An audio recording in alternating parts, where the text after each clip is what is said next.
Well, with regard to toxins, it's been my conclusion over the past 25 years on the different things I've written about is that literally all disease results from excess oxidation, which is where biomolecules lose their electrons, and when they do, they're in an oxidized state and they no longer function.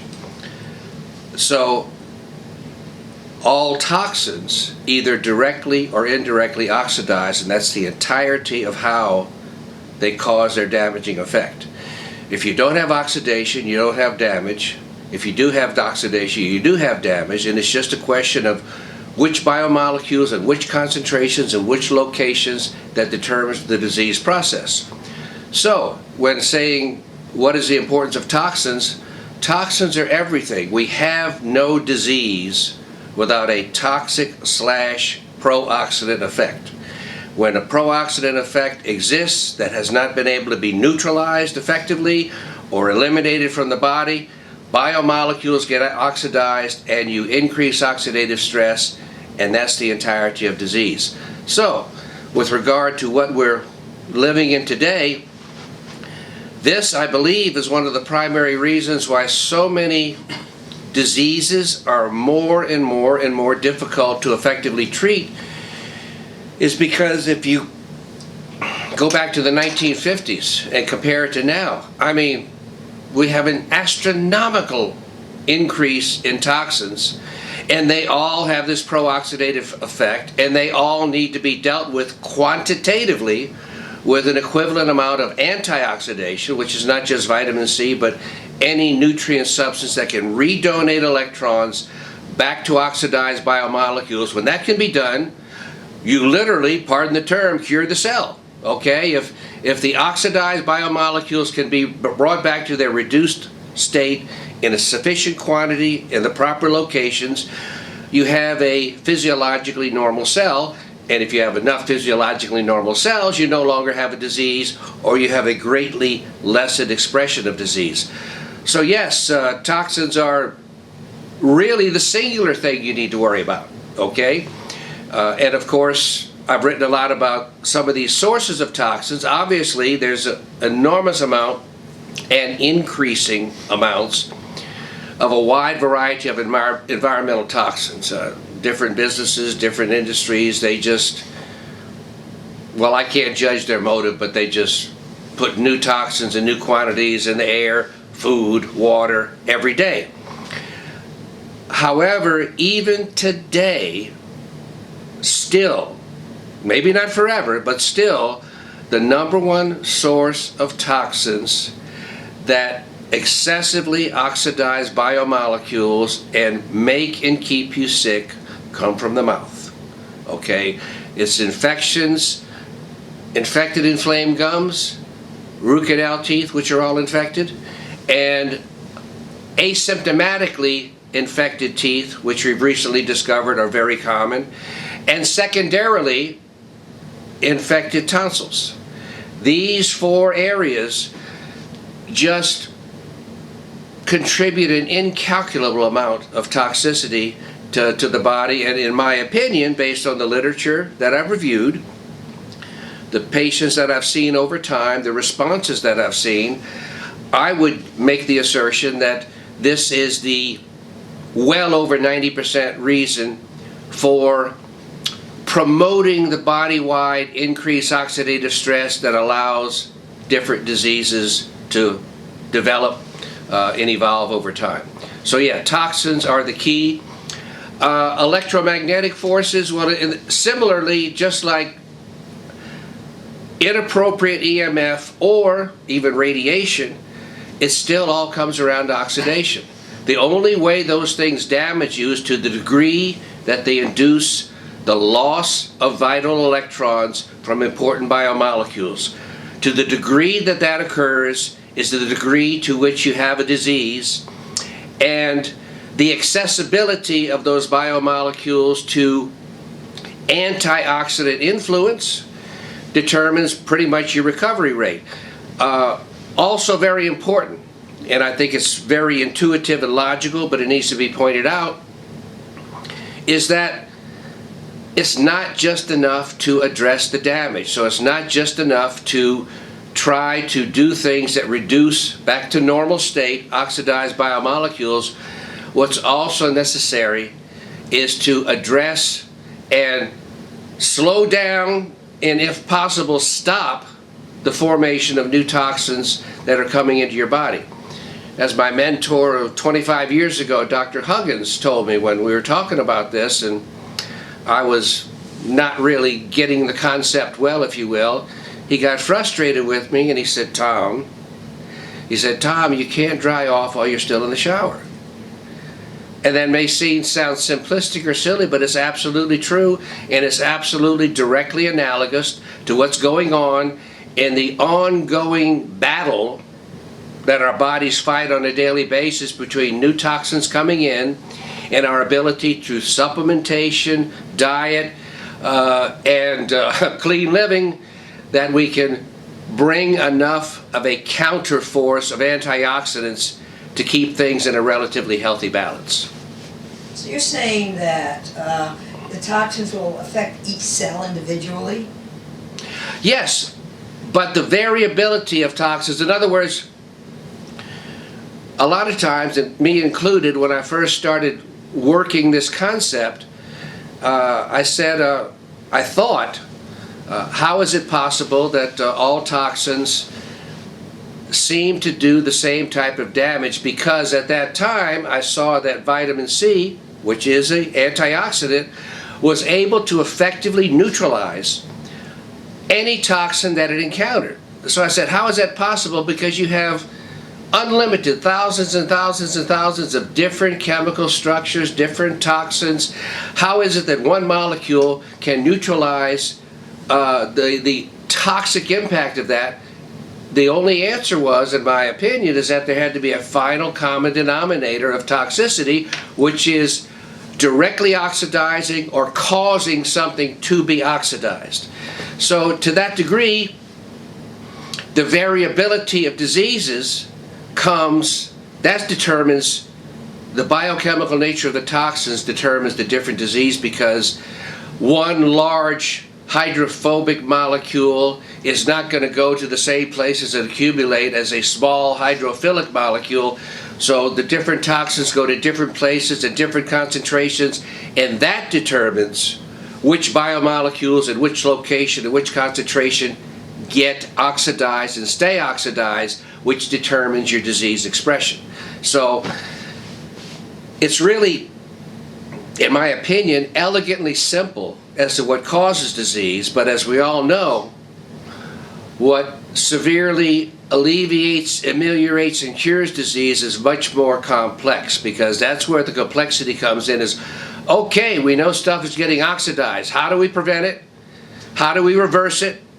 How do we prevent it from happening in the first place? And so that's, and there's a lot of different angles that affect the oxidative stress capacity of the body. So you can have lots of things that may not, to some physicians, even seem intuitively related to the disease, but if it's lessening the oxidative stress, you're going to start to see things get better.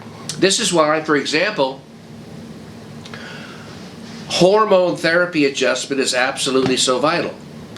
In the research that I've done, my opinion is that hormones, primarily all of them, have two functions. One is, by whatever mechanism, biochemically, they accelerate some biochemical pathway or function. So they're accelerators. And the other thing that they all share is they all decrease oxidative stress. Okay? So a lot of times I think some physicians think, oh well, it's too much of a hassle, or this little old lady or this little old man is too old and too decrepit for me to worry with adjusting the hormones. Well, if they're worth treating, they're worth taking time to adjust the hormones, because nobody benefits from abnormally low estrogen, testosterone, and especially thyroid. Okay? When you're low on any of those, anything else you do is going to be severely impaired in its effectiveness. So Now, you have to have some expertise. You know, you don't take an 85-year-old man and throw him on a high dose of testosterone. It's, like I say, like giving rocket fuel to a Model T. I mean, you have to build things up. Everybody knows, for example, in treating patients with low thyroid, you just don't give it the big dose that you wanted to be on. You got to build up and not change your doses for a couple months at a time. So the body needs to acclimate, but the body always appreciates and is optimally functional when hormones are properly adjusted into the normal range. Not necessarily high normal, just normal range. You seem to be, okay, what you're saying is the final common pathway of everything that goes wrong gets to oxidative stress. But aren't there a lot of other mechanisms before that that lead to that pathway? For example, Dr. Karazian said any toxin will bind to something in the body, and that will be seen as an unfamiliar particle, and the immune system will see it as an invader and go after it, and then through molecular mimicry, cross-react and go after part of the bodies. So aren't there many, many different mechanisms before they get to that final common pathway, and aren't these synergistic? Sure, and that's why I made the comment early on. All toxins either directly oxidize or cause something to be oxidized. And that's where the binding different molecules come in. If it binds a structural molecule or another molecule that's integral to a certain biochemical pathway, then the oxidative stress increases there. However, having said that, I will also add that just based on the work that we've done with vitamin C over the years, we and also Dr. Kletter back in the day and Dr. Pauling and Hugh Reardon and all these people, we have found, without really necessarily having the intelligence to know what we're doing, is that if you get acutely toxic, so far from any poison or any toxin that I know of, and you get a high dose infusion of vitamin C, and you're not too close to death already, you're going to be saved. So it does appear the vast majority, perhaps all of them to some degree, but the vast majority have direct oxidative capacity. And a lot of times, for example, with venomous insects, venomous snakes, when you still have venom circulating in the blood, vitamin C can bind it or reduce it while it's in the blood, and you can get a very prompt resolution of the acute toxicity. So those are details, quite honestly, to my knowledge, that have not been worked out. But I think it's very safe to say, empirically, all toxins either directly oxidize or interfere with something that's needed to keep something in a reduced state, causing oxidation. Now, aren't they synergistic? For example, the government say, oh, a little bit of this isn't going to hurt you, just a little bit. Aren't they synergistic? Well, enormously synergistic. It's synergistic, obviously, in a negative fashion, yeah. A little bit of mercury, a little bit of arsenic, a little bit of pesticide, a little bit of whatever, strychnine. It's not 1 + 1 + 1 plus 1 equal 4. It's equal 12, equal 15. No, the negative synergistic impact of toxins is incredible, which is obviously an even greater concern when you start getting exposed to something new. Is this not just an additive effect? It's more often than not multiplicative.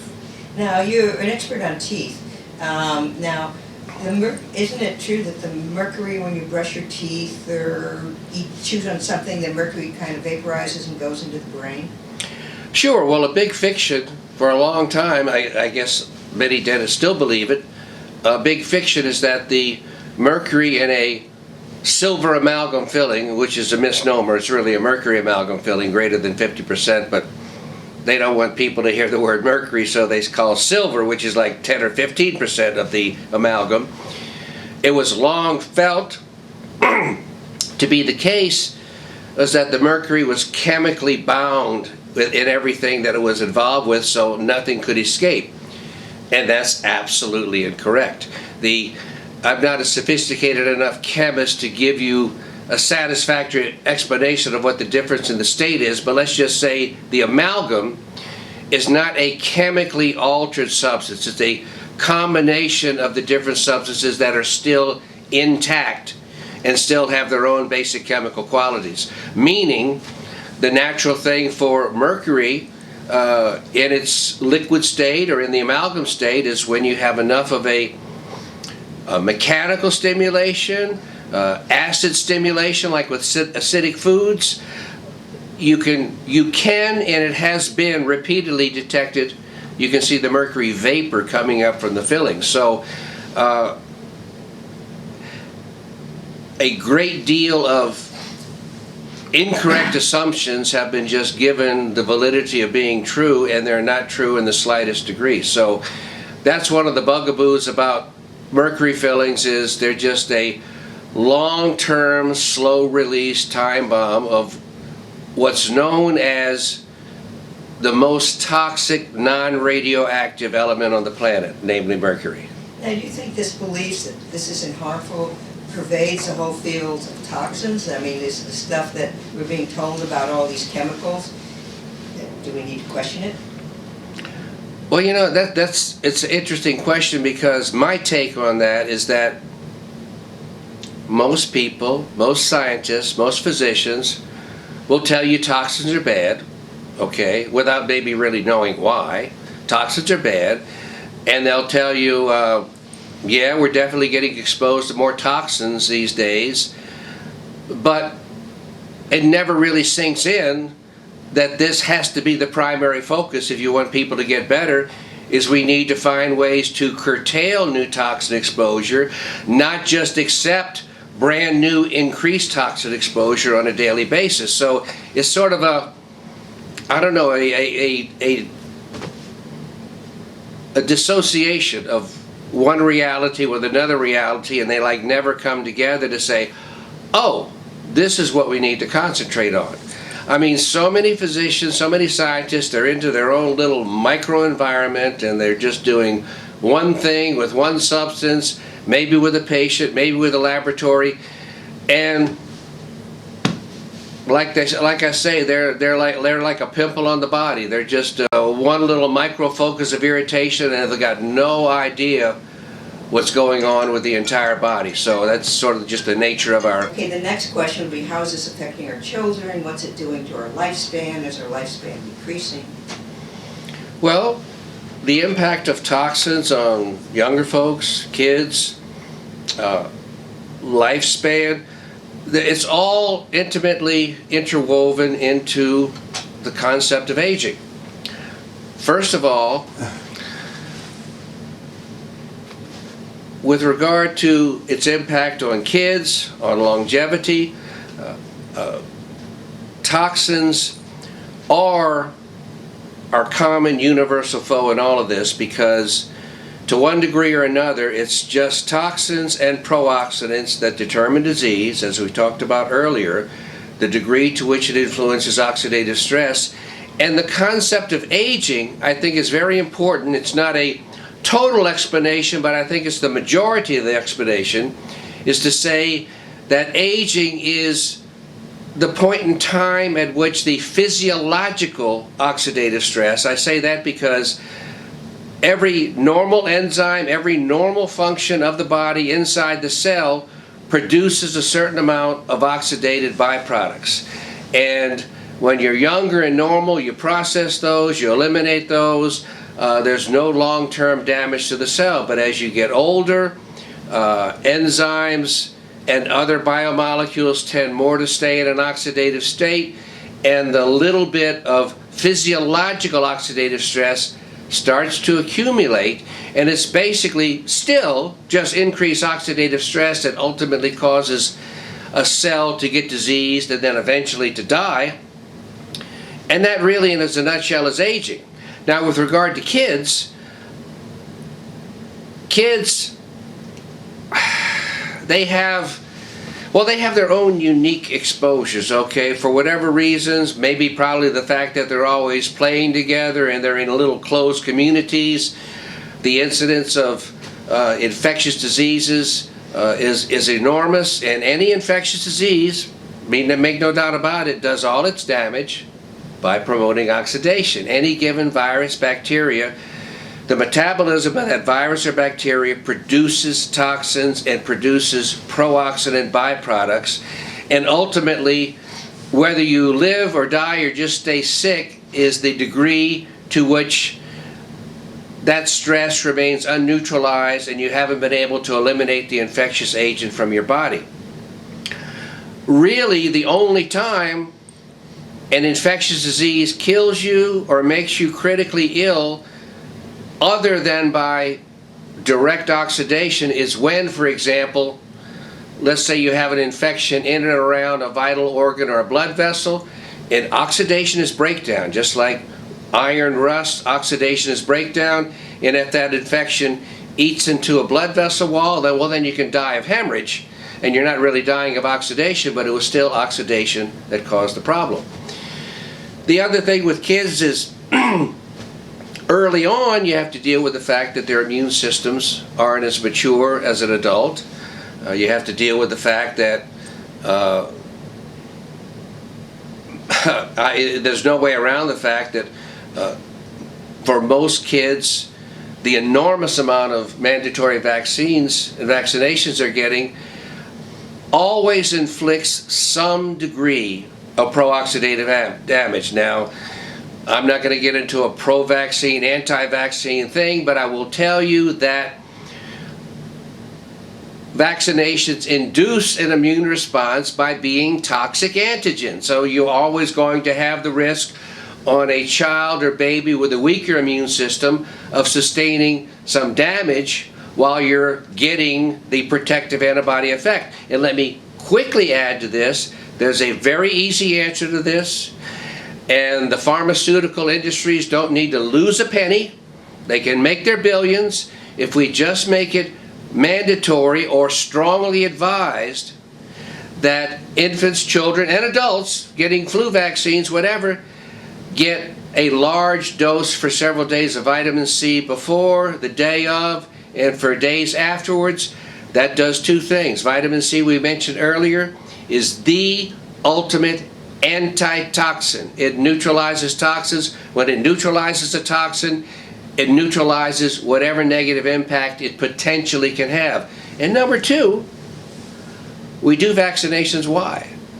We want to get an antibody response to an infectious antigen.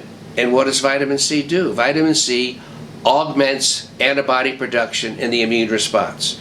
So it's really the ultimate way to optimize the vaccine's impact and minimize to eliminate its potential negative impact. I was just going to add vitamin C, if you take a lot of it, will help minimize the adverse reactions to vaccines, but also not taking acetaminophen or Tylenol at the same time.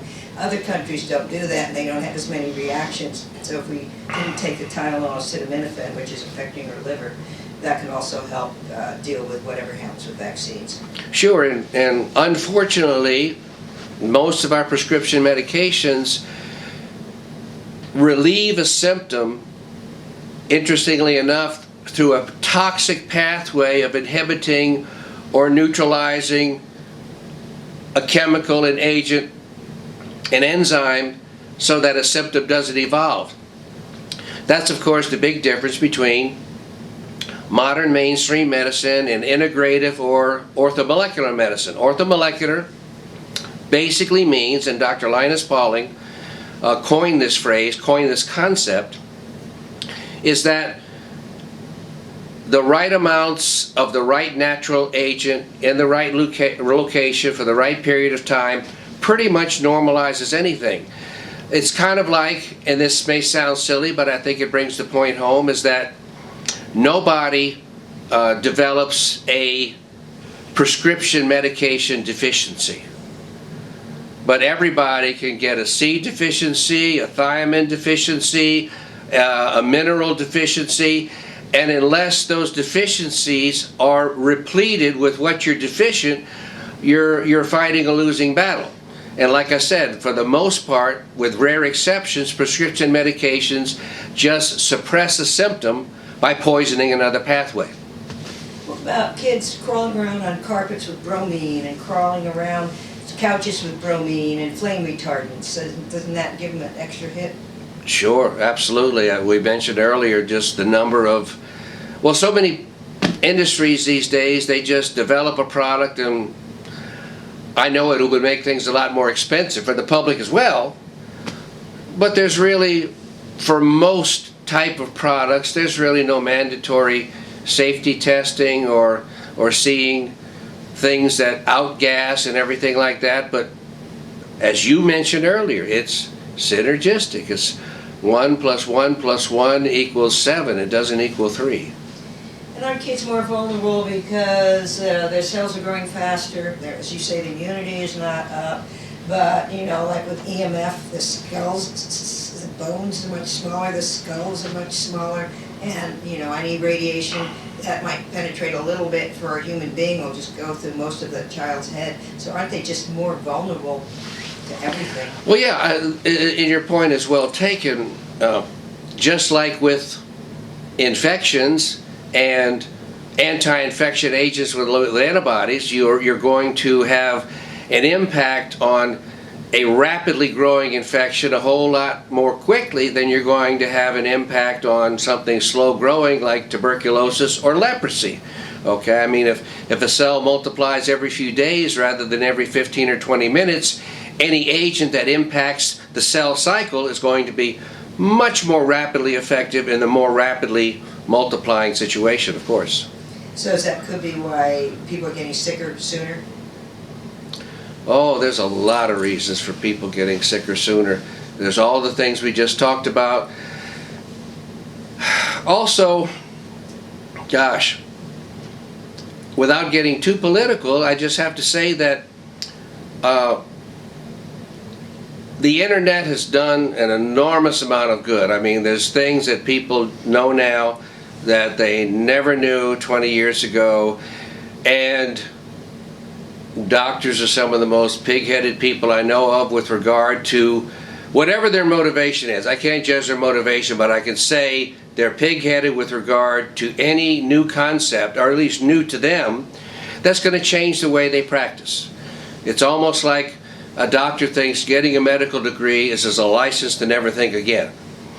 Okay, so it's important to be open, and a lot of the effectiveness of what we do has to do with how open we are. This is a little bit, I think this also addresses the question, because even though researching vitamin C as long as I have, I'm very aware of what it can do and what it has done.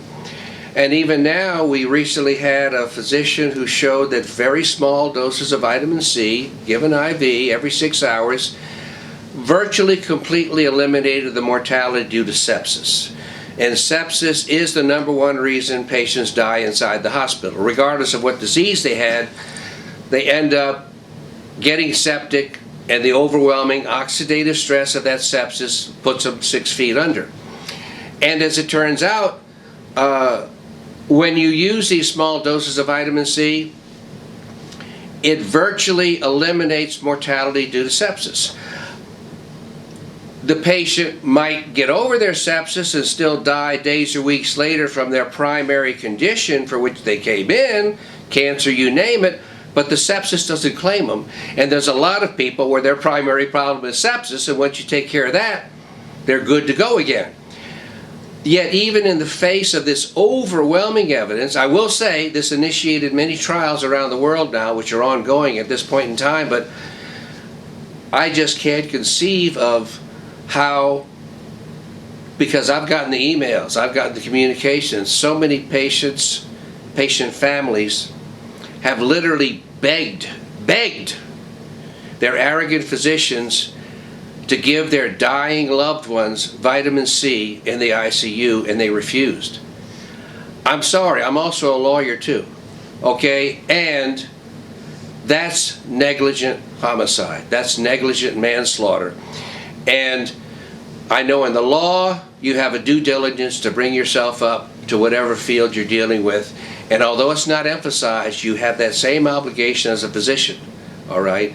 And if somebody's dying, you better open up your damn mind and be open not only to something that could be effective, but open to something that, even if you think it's ridiculous, it's harmless and it's cheap. Okay? That's... Physicians like that, I mean, in my latest book, Magnesium Reversing Disease, the dedication is to all healthcare practitioners who truly place the health and welfare of their patients as their number one priority. And I'm sorry, I'll be judgmental for a moment. I think 90% of physicians don't fill that bill. We got about 10% that do. And the others, if it doesn't synchronize with what they're doing, patient be damned. Why do you think the government's censoring health information? Sayer G., Mercola, Kelly Brogan, being buried in Google. Our film, The Big Secret, Congressman Adam Schiff obviously knows more than the world's experts, had it taken off Amazon Prime. It's now on Premium Prime. Why do you think they're doing all the censoring? Well, my understanding, my take on it, is the richest businesses, enterprises on the planet are the pharmaceuticals. That's number one. But number two, the pharmaceuticals, big pharma is very savvy, and they invest a lot of money in different candidates. Okay? And those candidates are not rocket scientists. They're largely stupid and uninformed politicians. And even the sharper ones that might grasp the significance of a medical issue, there's two things that I've noticed over time how educated people deal with issues that are going to go counter to what they believe or what they want to be true. And number one, they'll either rationalize their way through it, but the most common is they can, let's say, see at a distance something might be true, they don't allow it to be brought to their consciousness and their considerations. Kind of like, don't give me the papers, I don't have the time. You know, they don't even allow themselves to be challenged. So, again, I'm not trying to place myself into some sort of demigod position where I'm judging everybody else, but these are my observations over the years. And between Big Pharma and the FDA, I don't think there's two more powerful administrations and agencies that impact the governing of everything that we have. I mean, I also say that billionaires can never be displaced, okay? They literally can buy anything they want, any sort of legal influence, any sort of political influence, and the only way, and this is why I made the point earlier about vitamin C and vaccinations. It wasn't an endorsement of vaccinations, it was a way to protect the babies while permitting Big Pharma to make their money. Okay? You have to make a compromise, because if you just want to get and beat your chest and say something, that's fine. It's not going to accomplish anything. It's not going to protect one baby. It's not going to change anybody's mind. Or it might change their mind, but it's not going to change the way things are done. The only way to incorporate, in my opinion, a profoundly new, significant concept of benefit, whether in politics, in medicine, wherever, is that it does not displace billion-dollar interests that are already in place. I mean, you can't come up with a fuel that will put oil out of business, okay? But if you come up like they did with alcohol, ethanol, and you add a little bit and you make it a little more acceptable, you incorporate yourself into their profits, then you can move along. So I mean, we'll use oil until it runs out. Okay, and then you'll be very surprised, or maybe not so surprised, to find out there's a lot of other energy sources out there, but they're not going to be utilized until the simple, easy thing that's being done right now is taken care of. Now, you mentioned Big Pharma. Also, wouldn't telecommunications industry and... Any big billion-dollar industry, all of them. I mean, you can't... You have to find a way to at least partially advance your point of view while permitting them to coexist and make roughly the same profits. I know of no other way to do a significant new advance in anything. You know, you just, I mean, look, even if you're the president, you can't put these people out of business, okay? I mean, and I don't know of anybody on the planet that has more power as one person than the president. And so you're just not going to tilt at windmills. You got to have a very practical, grounded approach toward how can I at least offer a little more help or a little more protection to this individual or these classes without trying to tell a $1 billion business you're going to lose half your money or you're going to lose 3/4 of your money. It's not going to happen. I got a quick question. Okay, the big behemoths of this big corporations, compromise you're saying is absolutely necessary for you to get a new idea into the system. Absolutely. That's all understandable and fine, except when you look at it of the effect of people's lives, health, well-being, all of that, because that dysfunction is causing an issue with people's lives. So how do we deal with that? And I know it's sad, but what's your opinion on that? Well, no, that was the case with, let me be more emphatic, for example, about the vitamin C and vaccination. I will tell you, you will virtually eliminate any possible vaccination side effect by properly dosing vitamin C before you take it. I mean, it's straightforward toxin, antitoxin scenario. I mean, without trying to sound silly, it's just like giving the vitamin C after you get the snake bite. You know, you just neutralize the snake bite venom, you do fine.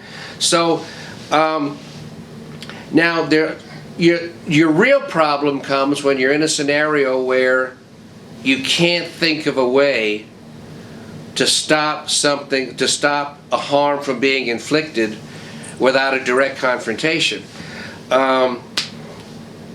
Then you're steering your own ship. I can't tell you what's going to happen there. You might meet the right person at the right time and have the right impact or something like that. But really, the only way to undermine big business is to coexist with it and over time become more prominent than them. What I call, just about with everything else, micro-incrementalism.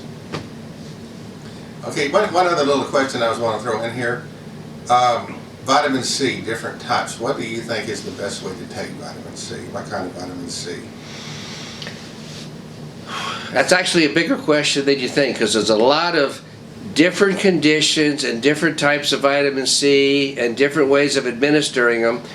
Basically, you have all the oral forms, which you take too much, they cause a osmotic diarrhea, so you have to take them in divided doses. They have the liposome encapsulated, which is phenomenal, causes no ball effect, and puts vitamin C inside the cells very effectively. That would probably be, well, in my opinion, that would be your best oral form. And whenever you have the opportunity, intravenous. All of these different forms have their different impact. Liposomes go inside the cell. Oral vitamin C powder not only gets absorbed, but it directly neutralizes toxins that are being developed from poorly digested and putrefying foods, so you eliminate a big source of toxicity in your gut before it gets absorbed. You have a form of vitamin C called ascorbyl palmitate, which is fat soluble, so whereas vitamin C is normally water soluble, so that goes to different areas and gives antioxidant protection and impact. And you have the intravenous, and we're taking now the intravenous and we're expanding massively the applications of that, because I should say actually parenteral. You have intravenous, you have intramuscular, okay, you could give it by enema, you can give it low dose 24-hour infusion, you can give it, as the case may indicate, for an acute toxicity like the snake bite, and Dr. Klenner would give it rapid IV push. So you have all of those different possibilities, and I will say this though, a lot of people since Dr. Klenner came along have done an enormous amount of good for just about every condition under the sun by taking simple sodium ascorbate or ascorbic acid powder. So never overlook the simplest and the cheapest. You're a doctor and a lawyer. Yes, sir. How do you feel about the way things are going now on a political, governmental level, and as far as taking people in, like healthcare, as far as Well, I tell you what we're currently seeing, and I'm not here to express a liberal point of view, a conservative point of view, or any particular liberal or political point of view, but we're seeing, in my opinion, a loss of the freedom of expression like I've never seen in my life in this country, and it's got me greatly concerned for the future of our country, because just about everything that we do, in my opinion, that's good in this country is because you have individuals and groups of people who are free to express and explain and work with a different point of view. I pray for my country because we're seeing some issues right now. If they don't get resolved in the right direction, I'll be dead and gone in 15, 20, 25 years, but I worry greatly for my child and her children, because right now we're going in the wrong direction in terms of promoting freedom in this country, not even addressing. I mean, everybody says, oh, well, we're still the best in the world. Well, okay, sure, we're definitely better off than countries who give nobody any freedom at all. But there's also some South American countries, for example, by my observation, I see corruption, but it's up front. You know you have to pay the cop off if you want something done. In the United States, too often, there's corruption, but it's hidden, which I don't know, in many ways is much more malignant than dealing and seeing with the problem up front. So I pray for my country every day. I want everybody, regardless of their inclinations, I want people to be free to say anything. I mean, they start talking about hate language, this, that, or the other. Eventually, hate language just becomes what one group doesn't want to hear said out loud. So, as far as I'm concerned, the government can't prevent and should never prevent one person from insulting another person. We can't regulate everybody's life on a microscopic basis. We're a big country, 320 or 30 million people. We're going to interact, we're going to love, we're going to hate, we're going to insult, but we all have to be free to carve out our own pathways. That's my thought, that's my prayer for my country.